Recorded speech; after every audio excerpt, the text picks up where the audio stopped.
ಏನಾಗಿದೆ ಏನಂದ್ರೆ ಸರ್ಕಾರ ಒಬ್ಬೊಬ್ಬ ರೇಂಜರಿಗೆ ಇಷ್ಟಿಷ್ಟು ಎಕರೆ ಇಷ್ಟು ದಿವಸದಲ್ಲಿ ಅಂತ ಟಾರ್ಗೆಟ್ ಫಿಕ್ಸ್ ಮಾಡಿದೆ, ಸರ್ಕಾರನೇ ಫಿಕ್ಸ್ ಮಾಡಿದೆ. ಯಾರು ನೀವು ಓಟ್ ಕೊಟ್ಟಿದ್ರಲ್ಲ ಓಟ್ ಕೊಟ್ಟಂತ ಸರ್ಕಾರ ನೀವು ಇಷ್ಟು ತಿಂಗಳಿಗೆ ಇದನ್ನಿಷ್ಟನ್ನ ಎಷ್ಟು 200 ಎಕರೆ ಕೊಟ್ಟಿದ್ದೇನ್ರಿ, 200 ಎಕರೆನ ತೆರವು ಮಾಡಬೇಕು ಅಂತ ಹೇಳಿ ಕೊಟ್ಟಿದ್ದಾರೆ. ಅಂದ್ರೆ ಅವ್ರು ತೆರವು ಮಾಡಬೇಕು ಅಂತ ಆದೇಶ ಮಾಡಿದ್ದಾರೆ. ಅವ್ರು ಹಂಗಾಗಿ ಹುಡುಕಿ ಎಲ್ಲಿದಾವ ನೋಡಿ ಅವ್ನು ಹುಡುಕಿ ಅವ್ನು ತೆರವು ಮಾಡ್ತಾ ಇದ್ದಾರೆ.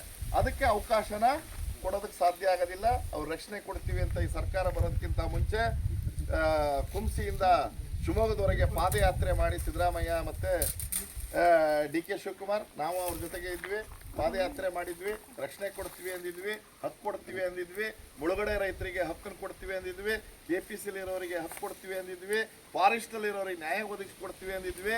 ಅವರೇ ಇನ್ನು 2 ವರ್ಷ ಇರ್ತಾರೆ, ಹಂಗ ರಕ್ಷಣೆ ಸಿಗ್ಲೇಬೇಕಲ್ಲ.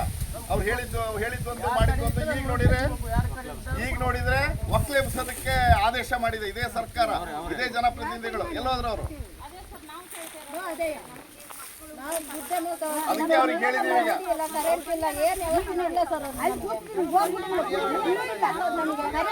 ಪರಿಹಾರ ಯಾರು ಕೊಡೋಣ,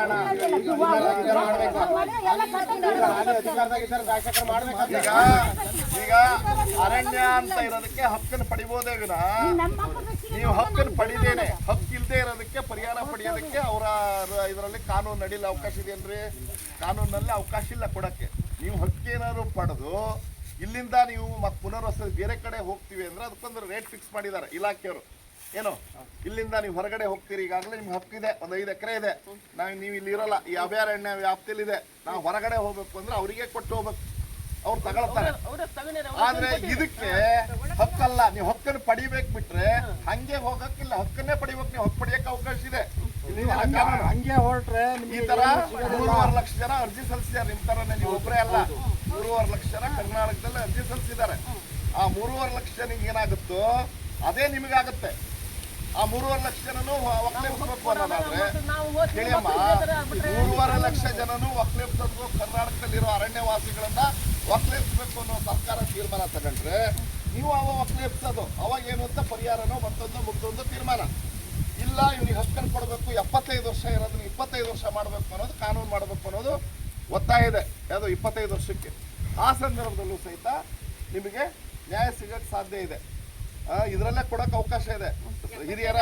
ಹಿರಿಯರ ಸಾಕ್ಷಿ ಅದೇ ಇದರಲ್ಲೇ ಕೊಡೋದಕ್ಕೆ ಅವಕಾಶ ಇದೆ.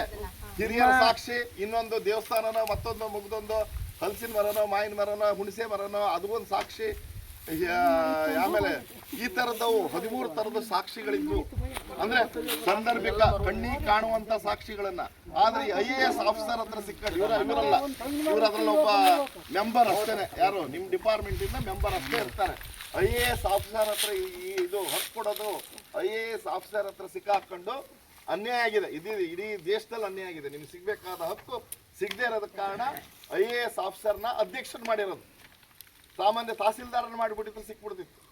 IASನವ್ರು ಮಾಡಿ IAS ಅಲ್ಲಿ ಲಾಬಿ ಹೆಂಗ್ ಮಾಡ್ತು ಅಂದ್ರೆ ಸರ್ಕಾರನೇ ಬಗ್ಸ್ಬಿಡುತ್ತದು. ಸರ್ಕಾರನೇ ಬಗ್ಸ್ತು. ಅದೇ ತಹಸೀಲ್ದಾರ್ ಆಗಿದ್ರೆ ಹಕ್ಕನ್ನು ಬರ್ಕೊಟ್ಬಿಡ್ತಿದ್ರು.